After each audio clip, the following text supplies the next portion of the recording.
कोर्टों में स्टाफ नहीं है।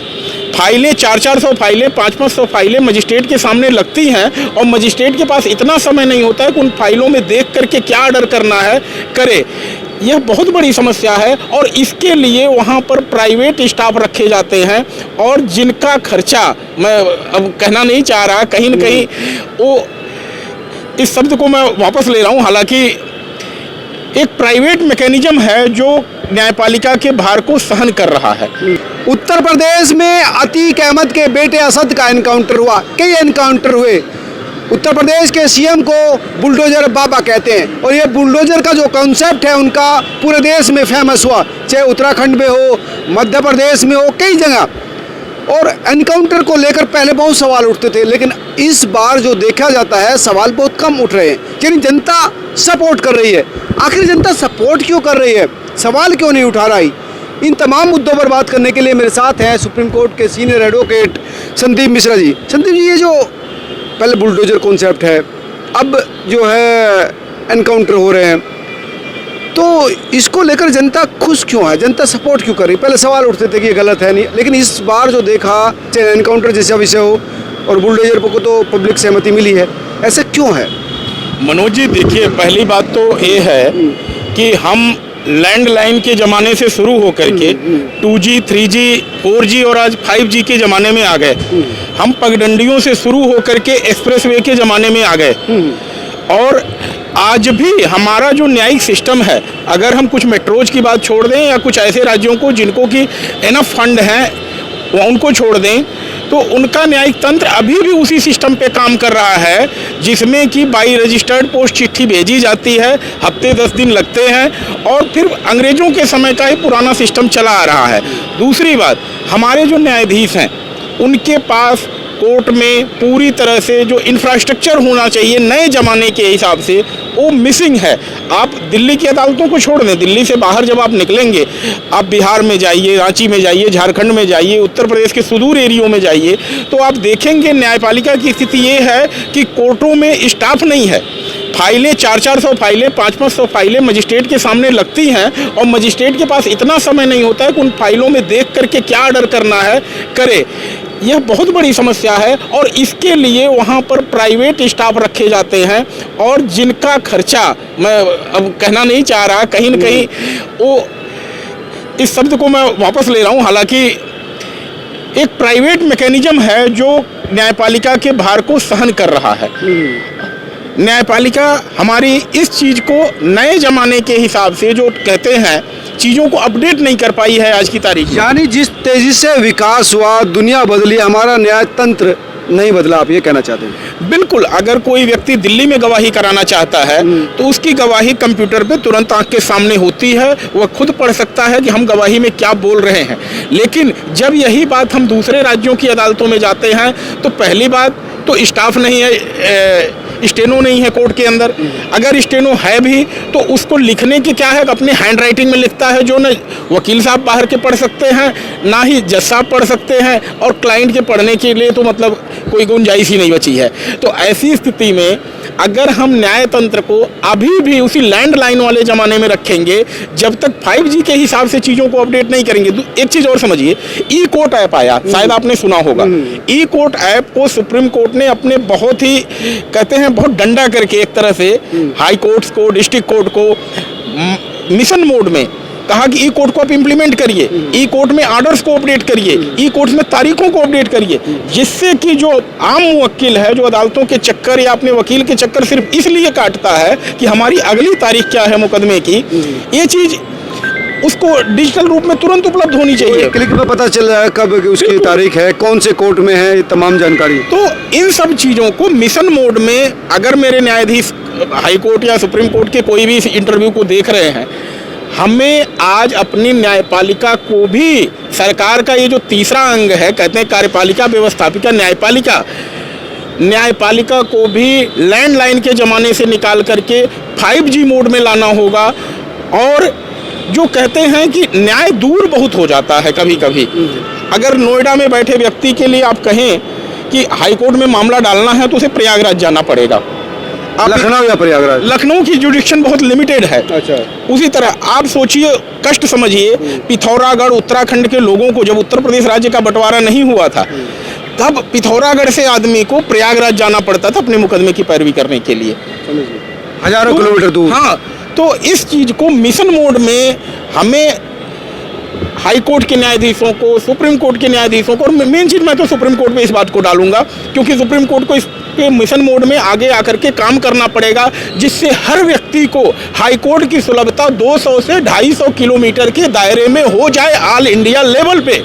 अगर ये बहुत महत्वपूर्ण बात करें, देखो अगर उत्तर प्रदेश की बात करें, वेस्टर्न यूपी लगातार रीजनल बेंच की मांग करता रहा, लेकिन आज तक रीजनल बेंच नहीं मिला। लेकिन इसमें एक बात और भी है, जो वहाँ के वकील हैं वही विरोध करते हैं। देखिए, ये सब चीजें जब एक्सप्रेसवे बनते हैं तो जमीन अधिग्रहण होता है तो उसका भी विरोध होता है, ठीक है। जब मेट्रो बन रही थी तब लोगों ने कहा कि दिल्ली में ऑटो वाले बेरोजगार हो जाएंगे, लेकिन हम विकास को सिर्फ इसलिए नहीं रोक सकते कि एक दकियानूसी विचार उसको पीछे खींच रहा है। न्यायपालिका को आज अपडेट करना पड़ेगा। हमें इन चीज़ों को अगर करने में असमर्थ रहे तो जनता मौन रूप से अपने उस दर्द को, जो न्यायालय में अपने जूते घिस करके 30-30 साल मुकदमे लड़ करके नहीं पा पाती है, या ये कहें डिस्ट्रिक्ट कोर्ट से लेकर के सुप्रीम कोर्ट तक लड़ने में उसकी पूरी उम्र निकल जाती है, उससे समर्थन करती है। और कोई कारण नहीं है। किसी भी व्यक्ति को नहीं अच्छा लगता है कि किसी व्यक्ति का बनाया हुआ मकान गिराया जाए, लेकिन जब दिखता है कि यही एक चारा है तो जनता जो है उसको मौन रूप से सपोर्ट करती है, क्योंकि उसको लगता है कि अगर हम पुराने सिस्टम में चलेंगे तो अगला पैसे के बल पे, रिसोर्सेज के बल पे या सिस्टम की नाकामी के चलते हो सकता है इस मामले को 15 साल, 20 साल, 30 साल। अब एक फिल्म अभिनेता हैं, उनको जेल ही नहीं हुई, नाम नहीं ले रहा हूं मैं, आप भी जानते होंगे, सेशन कोर्ट से फैसला हुआ, उसी दिन सेम डे हाई कोर्ट से बेल हो गई। न्यायतंत्र का इससे बड़ा मजाक जो है क्या हो सकता है? तो हमें ये देखना होगा कि हम पूरे भारत के लेवल पे, ऑल इंडिया लेवल पे यह सुनिश्चित करें, अगर कोई न्यायाधीश मेरे इस इंटरव्यू को देख रहे हैं या मेरे इस डिबेट को देख रहे हैं, तो हम ये सुनिश्चित करें। हालांकि सुप्रीम कोर्ट में तो बहुत तेजी से ही कोर्ट शुरू हुआ है, और ज्यादातर जो केसेज हैं वो ऑनलाइन सुने जा रहे हैं। सुप्रीम कोर्ट का ई कोर्ट सिस्टम जो है एक तरह से कहीं बहुत बड़ा लैंडमार्क था, और हमारे माननीय चंद्रचूड़ जी जो आए हैं उन्होंने तो एक कदम आगे जाकर के कर दिया, भाई जितना करना है डिजिटल करो, हम इसमें पीछे नहीं हटने वाले हैं और हम कराएंगे इसको, वो प्रतिबद्ध है इस चीज़ के लिए। तो मेरा यह निवेदन है माननीय चीफ जस्टिस ऑफ इंडिया से, माननीय न्यायमूर्ति चंद्रचूड़ महोदय जी से, कि वह, क्योंकि देश सरकार का एक अंग जो न्यायपालिका है उसके मुखिया हैं, उनके ऊपर जिम्मेदारी बनती है कि सरकार से या जिससे भी रिसोर्सेज की डिमांड करें कि हमें पूरे भारत में हर 200 किलोमीटर पर जनता को एक हाई कोर्ट देना है, और यह किसी राज्य का भेद नहीं है, किसी बार की लड़ाई नहीं रहे कि एक बार के टूट जाएगा दूसरा बार टूट जाएगा, वकीलों के हितों का हनन होगा। इस लेवल पर सोचने की बजाय यह देखा जाए कि आम जनता को न्याय कैसे मिले, सुलभ न्याय मिले, और इसके लिए इसे मिशन मोड में काम करना होगा कि हर न्यायालयों में यह सुनिश्चित किया, चाहे कॉन्ट्रैक्ट बेसिस पे किया जाए चाहे नियमित रूप पे किया जाए, लेकिन स्टेनो, टाइपिस्ट और रीडर, इन सब चीज़ों की व्यवस्था जो है मिशन मोड में हो, जिसे सुप्रीम कोर्ट को पता हो कि किस जिले की अदालत में कितने टाइपिस्ट हैं, कितने स्टेनो हैं, कितने जो है शॉर्ट हैंड राइटर हैं। बल्कि यहाँ तो परमानेंट स्टाफ रखना चाहिए, प्राइवेट तो रखना भी नहीं चाहिए। बिल्कुल, अगर हम इन सब चीज़ों को करने में सक्षम होंगे तो जनता का एक विश्वास बनेगा इस न्यायतंत्र में। जब अपनी फाइल के लिए जनता को सुबह से लेकर शाम तक जिले की अदालत में 10 से 5 बजे तक खड़ा रहना पड़ता है, तब उसे लगता है कि यह न्यायतंत्र जो है कहीं हमारी दर्द को नहीं सुनता। तारीख पर फिल्मों के डायलॉग नहीं, तारीख पे तारीख तो भाई ठीक है, वो तो सिस्टम है, कोई टेक्निकल अगर दबाव रहेगा, प्रेशर रहेगा बहुत सारे, तो तभी तो तारीख ज़्यादा मिलेंगी ना। अगर हाईकोर्ट ज़्यादा होंगे, स्टाफ ज़्यादा होगा, तो फिर तारीखों की संख्या भी कम होगी। बिल्कुल, देखिए एक चीज़ होगा, मैं जो अपना सजेशन दे रहा हूँ कि 200 किलोमीटर पे एक हाईकोर्ट की स्थापना ऑल इंडिया लेवल पे, इससे क्या होगा, हमारी जो निचली अदालत है उसकी जवाबदेही ज़्यादा सुनिश्चित होगी। दिल्ली जैसे राज्य में सबसे अच्छी बात क्या होती है, आदमी जिले की अदालत पटियाला हाउस से मुकदमा हारता है, दूसरे दिन दिल्ली हाईकोर्ट में अपील कर देता है, उसे ये नहीं सोचना होता है। ये सटीक उदाहरण दे रहे हैं। दूसरी बात, जबकि दोनों के बीच का 1 किलोमीटर का अंतर है। हाँ, 1 किलोमीटर का अंतर है। दूसरी बात, हाई कोर्ट से हारता है, उसके तीसरे दिन सुप्रीम कोर्ट में अपील कर देता है, वहाँ भी 1 किलोमीटर का अंतर है। 1 किलोमीटर का अंतर है। तो ये व्यवस्था पूरे देश में क्यों नहीं हो सकती? व्यवस्था पूरे देश में क्यों नहीं? अगर सुप्रीम कोर्ट दिल्ली में है, सुप्रीम कोर्ट वर्चुअल हियरिंग कर रही है, वर्चुअल फाइलिंग हो।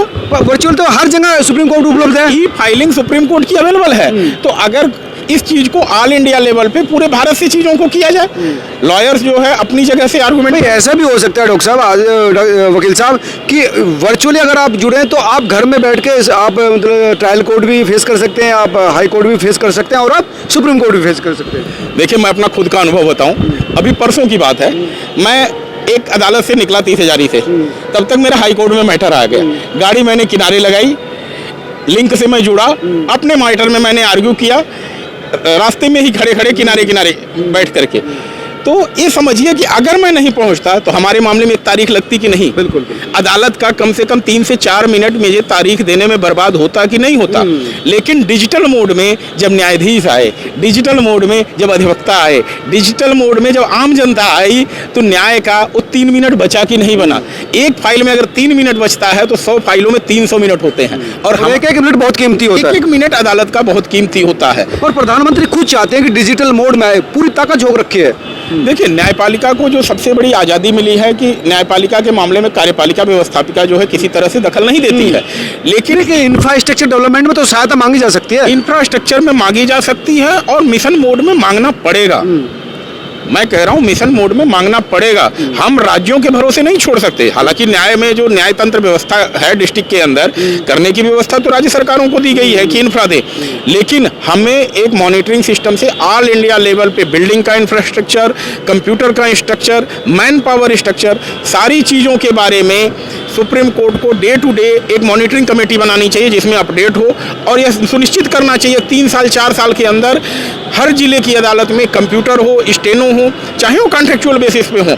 लेकिन ये जो गोरख धंधा चलता है कि प्राइवेट व्यक्ति उसमें आकर के सहायता करते हैं अदालतों के काम में, वो सारी चीज़ें बंद होनी चाहिए। ये महत्वपूर्ण सवाल भी है कि अतीक अहमद जैसे व्यक्ति पर 101 मुकदमे हैं और किसी में भी वो फाइनल जजमेंट तक नहीं पहुंचा और इतना बड़ा गैंगस्टर बन गया। लेकिन अगर ये न्याय व्यवस्था सक्रिय होता, डिजिटलाइज होता, तो उसको बहुत जल्दी पहले ही उसको उसके किए की सज़ा मिल जाती। और आज जनता जो है वो पुलिस का मुंह न ताकती कि पुलिस इस पर एक्शन लेगी, एनकाउंटर करेगी या बुलडोजर से घर ढाया जाएगा।